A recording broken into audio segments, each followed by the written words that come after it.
এত সকালে কোথায় যাচ্ছি, কেন যাচ্ছি, আর লটারির দোকানের সামনে কি করছি? তো জানতে হলে পুরো ভিডিওটা দেখতে হবে। হাই এভরিওয়ান, সকলে কেমন আছো? আশা করি সকলে ভালো আছো, আমিও খুব ভালো আছি। তো সকাল সকালে এখানে আমরা বেরিয়ে পড়লাম গঙ্গার ঘাটে স্নান করার জন্য।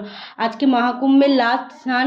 তো আমরা কুম্ভ মেলা যেতে পারিনি, তো কী হয়েছে, আমাদের পাশে একটা গঙ্গার ঘাট আছে, তো সেখানে আমরা স্নান করতে হবে। আমাদের ভাগ্যে ভালো না, তাই আমরা যেতে পারলাম না। এদিকে দেখো ছোটো কাকে আমরা সবাই গাড়ি ধরে বেরিয়ে পড়লাম, আর এই তো মুখ ভেঙাতে ভেঙাতে ব্যস্ত।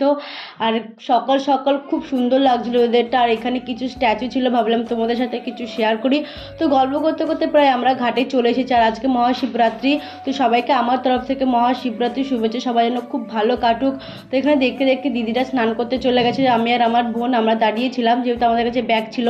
আর এদিকে দেখো আজকে শিবপুজো, যেহেতু সবাই স্নান করে জল নিয়ে যাচ্ছে, মহাদেবের মাথায় ঢালবে, তো আমিও চলে গেলাম।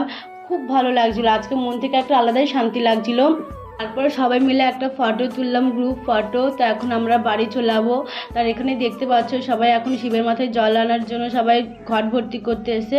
তো এখন আমরা সবাই লটারি কাটতে হবে। ফার্স্ট টাইম আমি লটারি কাটলাম, তো সবাই মিলে কাটছিল বলে তো আমার মনে ভয় ভয় লাগছিলো, যেহেতু ফার্স্ট টাইম, আমি এর আগে কখনো কাটিনি, শুধু দেখে এসেছি।